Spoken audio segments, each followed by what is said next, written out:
सुमनसवन्दित सुन्दरि माधवि चन्द्र सहोदरि हेममयि मुनिगणवन्दित मोक्षप्रदायिनि मञ्जुळवासिनि वेदनुते पङ्कजवासिनि देव सुपूजित सद्गुणवर्षिणि शान्तियुते जय जय हे मधुसूदन कामिनि आदिलक्ष्मि जय पालय माम्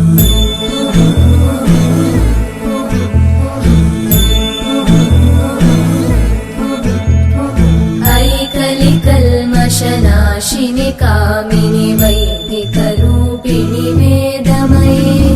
क्षीरसमुद्भव मङ्गल